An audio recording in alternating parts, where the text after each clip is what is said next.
Hello everyone, welcome back to my channel Math Cafe. I hope all of you are doing fine.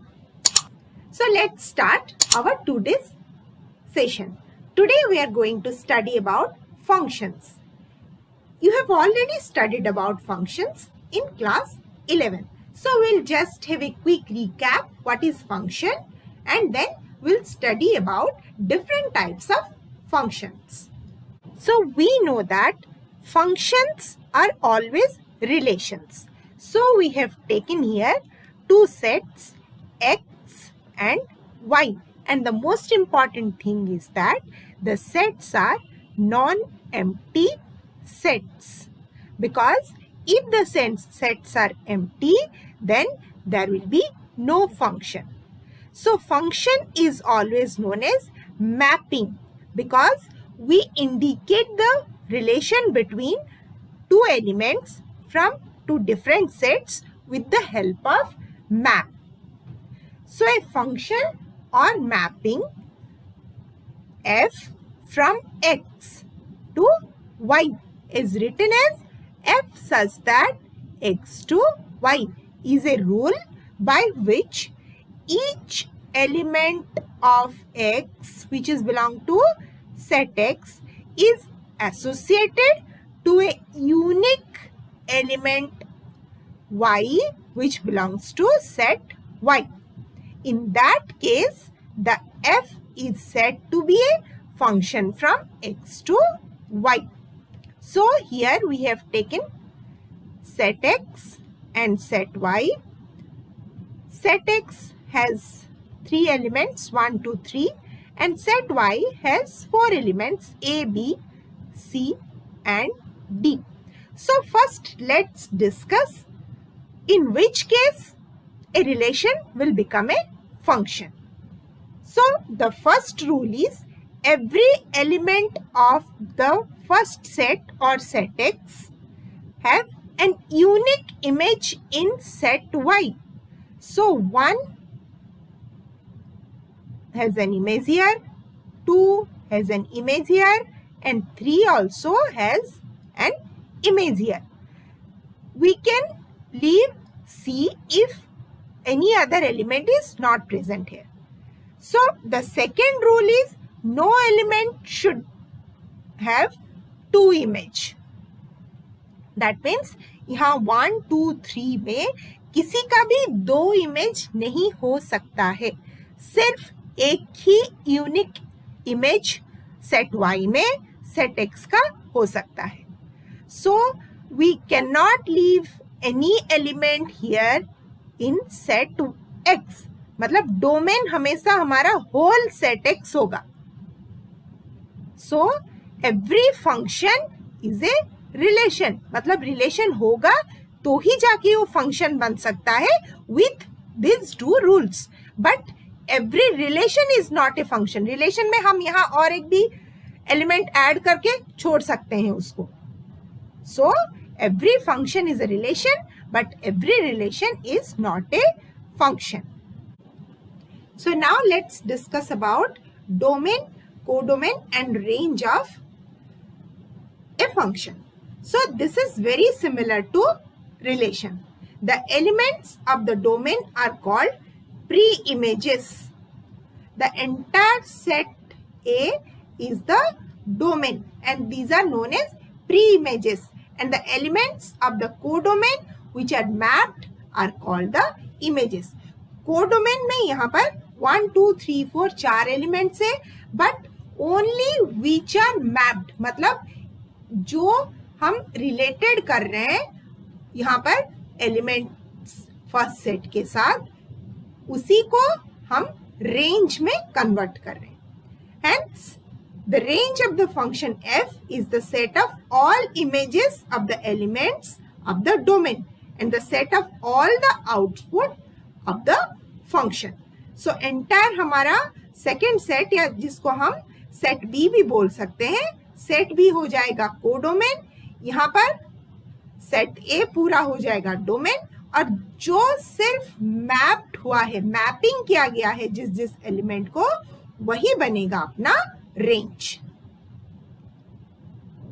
Now let's discuss about types of functions. First one is our 1-1 function. इसको हम injective function भी बोलते हैं. जैसे name ही suggest कर रहा है, 1-1 function मतलब 1 का 1 के साथ रिलेशन जब होता है तभी हम उसको 1-1 फंक्शन बोलते हैं. A function f from x to y is said to be an 1-1 function if the images of distinct elements of x under f are distinct.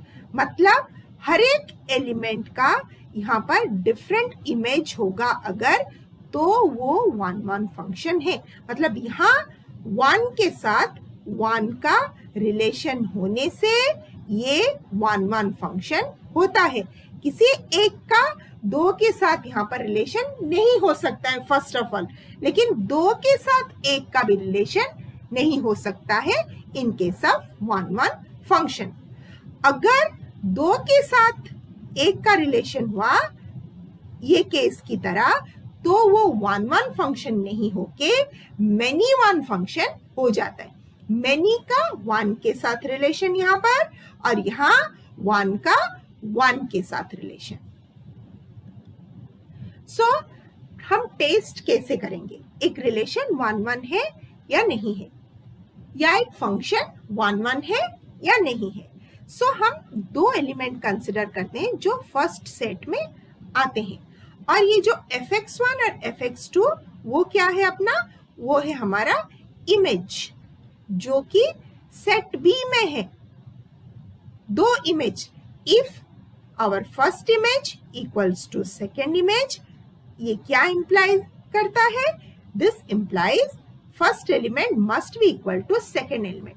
मतलब अगर 2 एलिमेंट सेम होंगे तभी जाके इमेज सेम हो सकता है, नहीं तो इमेज सेम नहीं होगा. या 2 इमेज अगर सेम है इसका मतलब उसके 2 प्री इमेज भी सेम है, नहीं तो वो 1-1 फंक्शन नहीं हो सकता है. हम ऐसे भी लिख सकते हैं और ऐसे भी लिख सकते हैं. If x1 is not equals to x2 implies that fx1 is not equal to fx2. तो हमें 2 सेट में कितने 1-1 फंक्शन मिलते हैं. अगर 2 सेट हम लेते हैं a एंड b और उसी के बीच में फंक्शन एस्टेब्लिश करते हैं. If a has m elements and b has n elements, then the number of 1-1 functions equal to npm या n permutation m when n is greater than or equal to m. ये 0 हो जाएगा number of 1-1 function when n is less than m, क्योंकि अगर b में कम number of elements a से रहेंगे तो हर एक एलिमेंट a के लिए हमें डिफरेंट इमेज नहीं मिलेगा b में. सो 1-1 फंक्शन एग्जिस्ट ही नहीं करेगा. That's why the number of 1-1 function equals to 0 here. Next is onto function, और इसे हम सर्जेक्टिव फंक्शन भी या सर्जेक्शन भी बोलते हैं. कब एक फंक्शन ऑनटू फंक्शन होता है, a function f from x to y is said to be onto function or a surjective function if every element of y is image of some element of set x under f.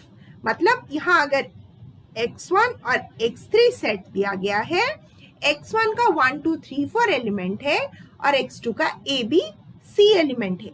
यहाँ क्या दिया है, every element of y is image of some element of set x. मतलब यहाँ a और b और c यहाँ पर किसी ना किसी एलिमेंट का इमेज होना जरूरी है. मतलब एक भी एलिमेंट सेट x3 में छूटना नहीं चाहिए. In other words, a function is called an onto function if its range is equal to the codomain. यहाँ अगर एक भी एलिमेंट नहीं छूटेगा इसका मतलब सारे एलिमेंट्स रेंज में आएंगे, तो रेंज कोडोमेन सेम हो जाएगा. नेक्स्ट, कितने ऑन टू फंक्शन पॉसिबल है दोनों सेट के बीच में? अगर सेट ए के m एलिमेंट्स है and B has n number of elements, then total number of onto function from A to B equals to summation of r1 to n minus 1 to the power n minus r n combination r to the power m. ये कब होगा? If n is less than equal to m, मतलब B में जब A से कम elements है या equal elements है। अगर बी में ए से ज्यादा एलिमेंट्स होंगे तब क्या होगा?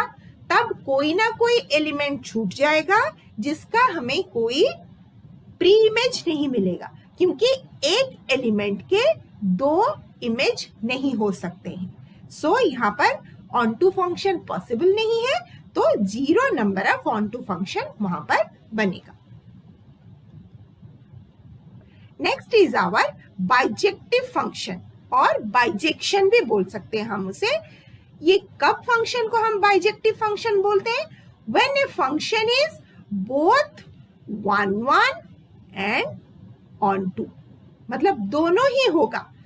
यहाँ फर्स्ट सेट के हर एलिमेंट का सेकेंड सेट में इमेज भी होगा और सेकेंड सेट के हर एलिमेंट का फर्स्ट सेट में प्री इमेज भी होगा।